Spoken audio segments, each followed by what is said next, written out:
welcome to class again. Now we're going to talk about the types of source documents. You remember what a source document is? It's a document that contains all the information needed to do bookkeeping. So what are the types of source documents? We'll take it one after the other. The first one we're going to talk about are receipts, spelled R-E-C-E-I-P-T-S. You see an example of a receipt on the board. Now, what are receipts? Receipts is a document given to the buyer, given by the seller to the buyer as a proof or an evidence of payment made. On the receipt, what you'd likely see is a description of the product or service rendered, the amount paid, the amount that was invoiced or the amount that was supposed to be paid, and the amount that was paid.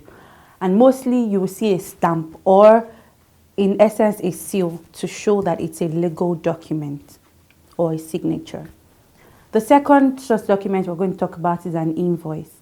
An invoice is actually just going to show a complete description of products or of goods and services on a sheet of paper. An invoice is not necessarily a receipt, but sometimes an invoice is used as a receipt. Now, what you'll find on an invoice is the price of the product to be sold. All of these things are found on an invoice. Don't forget, an invoice is not actually a receipt, but sometimes it can be used in place of a receipt. The third document we're going to be talking about is a check.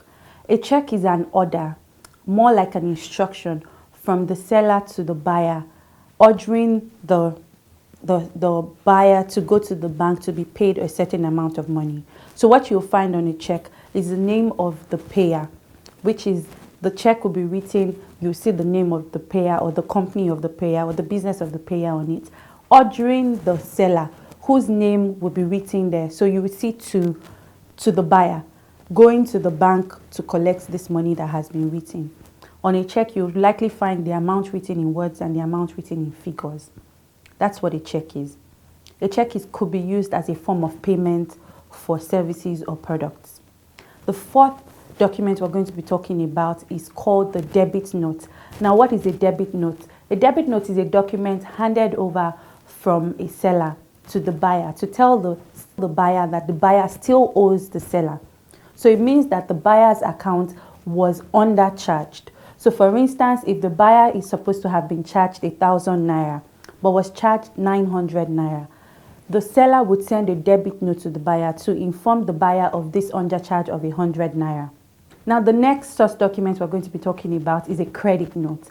As you can imagine what a debit note, as you know what a debit note is, I'm sure you can imagine what a credit note would be. A credit note is a document sent from the seller to the buyer, telling the buyer that the buyer has been overcharged. So the buyer was supposed to be charged 100 naira. The buyer was charged 150 naira. So this means that a buyer is supposed to be refunded from the seller 50 naira exactly. So this credit note contains that information that the buyer's account has been overcharged. Now, depending on the agreement between the buyer and the seller, what happens is that when the buyer comes again to make a purchase, the buyer has a 50 naira credit. It's called a credit. So a 50 naira credit with the seller. And what this means is that the buyer would pay anything the buyer is required to pay next. The buyer will pay that amount, say 100,000 less 50,000. I hope you understand that. Great.